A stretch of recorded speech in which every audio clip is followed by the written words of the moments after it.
The lack of manpower seems to be a bugbear for pest control companies. And to meet this challenge, moves are underway to improve the workers' prospects. This comes as the sector is being included under the Environmental Services Industry Transformation Map, creating synergy with the cleaning and waste management sectors. Now, licensing criteria for workers in the sector will also be reviewed and enhanced. These workers are said to be key in making Singapore the city as we know it today. Singapore enjoys a global reputation of being a clean and livable city, thanks to the work of people like yourself in the pest management industry. But the pest management industry says it is struggling with a manpower shortage, no thanks to the negative impression people have of the job. It's a very challenging industry. Pest control is never seen as a glamorous industry to be in. To meet this challenge, the Environmental Services Industry Transformation Map will be expanded to include the pest management sector. Under the plan, one key strategy is to get companies to use technologies that can raise productivity. For example, using sensors to monitor rodent activity. Another approach is to strengthen the licensing criteria for workers in the sector.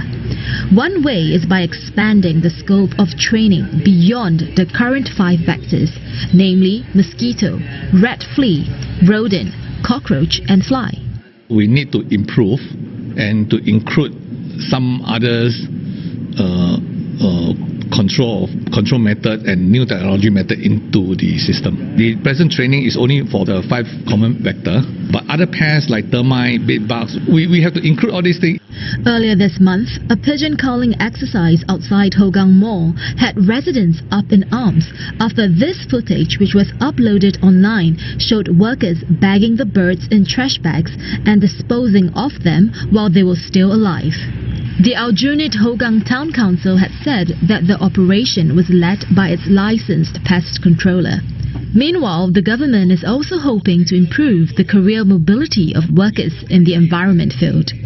To better understand the manpower needs of the pest management industry, a study will be conducted in the second half of this year.